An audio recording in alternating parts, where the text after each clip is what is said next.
Thank you, Acting Speaker. Our police services work really hard to provide safe and secure communities, enabling Queenslanders to undertake their daily pursuits confidently and safely.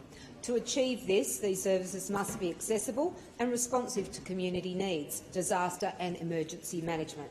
Their workload is enormous and comes with great personal risk and many challenges.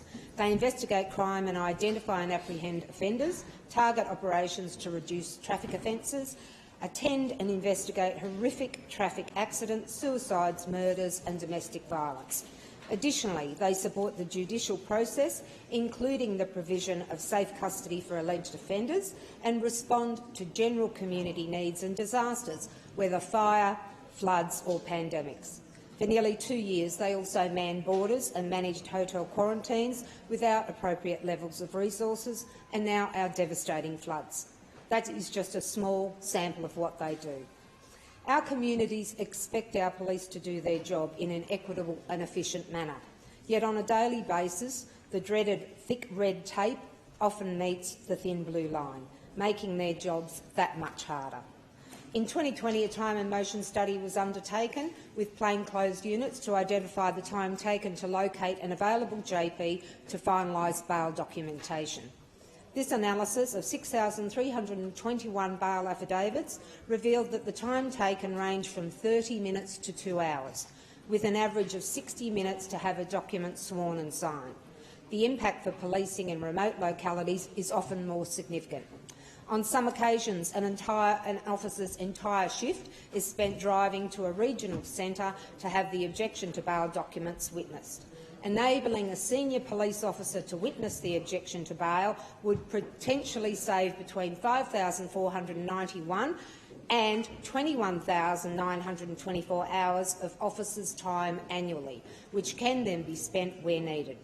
The Police Legislation Efficiencies and Effectiveness Amendment Bill 2021 authorises senior police officers to witness affidavits made by other police officers in relation to proving the service of documents, support bail proceedings under the Bail Act 1980 and the Youth Justice Act 1992, as well make sworn applications in compliance with the Police Powers and Responsibilities Act 2000. Acting Speaker, QPS advised that the police witnessing amendments contained in the bill would make certain temporary measures introduced during the COVID-19 pandemic now permanent. This includes document reforms allowing for electronic signing and witnessing via video link for affidavits, statutory declarations, general powers of attorney for businesses, deeds and particular mortgages. The Youth Advisory Centre, or YAC, opposed certain amendments stating that an independent judicial officer should continue to undertake this role. YAC also stated that if this recommendation was not accepted, senior police officers needed to be appropriately trained. Acting Speaker, in response, the QPS committed to develop a policy framework to guide senior officers in the performance of the new witnessing functions.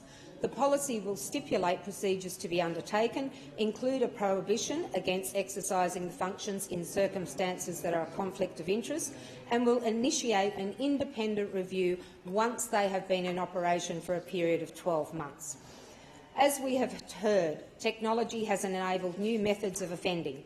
Enhancements in encryption and electronic storage of information, of course, have made this easier to conceal.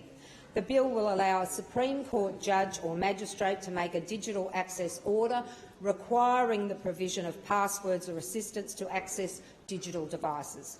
We note the concerns of stakeholders regarding these amendments. However, QPS already has the power to seize, examine and search a digital device, with this bill extending this to allow a magistrate or Supreme Court judge to make an order where a digital device is seized under a search warrant issued by a JP or otherwise lawfully seized under the PPRA. The bill also proposes amendments relating to testing police officers and certain unsworn staff under the Police Service Administration Act 1990 when they are involved in a critical incident. Acting Speaker, illegal substances can be detected in urine days to weeks after consumption. Current technologies allow police to conduct a saliva test to provide an immediate indication of the presence of certain dangerous drugs, with further testing being undertaken following a positive indication. The proposed amendments to the Weapons Act 1990 will streamline the operation of the permanent firearms amnesty that Queensland currently has in place, to allow for firearm dealers to retain firearms or other prescribed items that have been surrendered to them anonymously. Concerns regarding whether this would facilitate illegal sales saw reassurance around the procedures already in place. The majority of submitters supported this bill, with any elements of concern addressed through responses from QPS and the department. I want to thank my LAS chair, fellow committee members and our secretariat, submitters, QPS, attendees to the public hearing and briefing for all their efforts. And we send gratitude to all who risk their lives daily to keep us safe. I commend the bill to the House. Thank you.